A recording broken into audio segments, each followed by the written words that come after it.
खुशहाल शादीशुदा जिंदगी की कामना के लिए कोकिला व्रत रखा जाता है। ऐसी मान्यता है कि इस व्रत को रखने से पति दीर्घायु होता है। वहीं कुंवारी लड़कियां इस व्रत को मनभावन पति पाने के लिए रखती हैं। लड़कियां इस दिन भगवान शिव जैसा पति पाने की कामना महादेव और माता सती से करती हैं। एक दंत कथा के अनुसार इस व्रत की शुरुआत माता पार्वती ने की थी और उन्होंने भगवान शिव को पति रूप में पाने के लिए यह व्रत रखा था। ऐसी मान्यता भी है कि मां पार्वती अपने जन्म को लेने से पहले करीब 10,000 सालों तक कोयल बनकर नंदनवन में भटकती रही थी और इस दौरान उन्होंने वन में ही शिव की आराधना की थी, जिसके बाद उनका जन्म पर्वतराज हिमालय के घर हुआ। आइए जानते हैं कोकिला व्रत की कथा। सती राजा दक्ष की पुत्री थी। राजा दक्ष को भगवान शिव बिल्कुल भी पसंद नहीं थे, लेकिन वह श्री हरि के भक्त थे।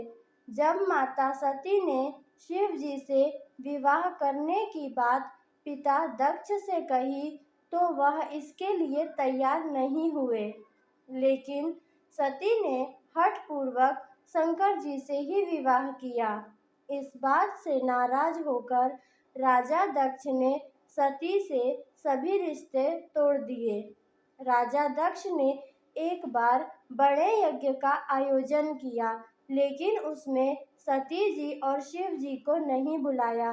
जब सती जी को इस यज्ञ की जानकारी हुई तो उन्होंने भगवान शिव से इस यज्ञ में उन्हें जाने देने की अनुमति देने का हठ किया।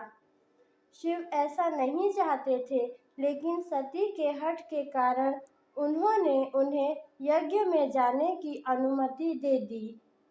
सती जब यज्ञ स्थल पर पहुंची तो वहां सती का अपमान किया गया। साथ ही भगवान शिव के लिए भी अपशब्दों का इस्तेमाल किया गया। भगवान शिव के प्रति वहां बोले गए अपमानजनक शब्दों से वह अत्यंत कुंठित हुई और यज्ञ की वेदी में ही अपनी आहुति दे दी। जब शिव जी को माता सती के सतीत्व का पता चला तो उन्होंने गुस्से में आकर उन्हें यह श्राप दे दिया कि मेरी इच्छाओं के विरुद्ध अपनी आहुति देने के लिए आपको 10,000 साल तक कोयल बनकर वन में भटकना होगा। जिसके बाद माता सती को करीब 10,000 सालों तक कोयल बनकर वन में रहना पड़ा। इस दौरान कोयल रूप में उन्होंने भोलेनाथ की आराधना की, जिसके बाद उन्होंने पर्वतराज हिमालय के घर में पार्वती के रूप में जन्म लिया और शिव जी को एक बार फिर से पति के रूप में प्राप्त किया।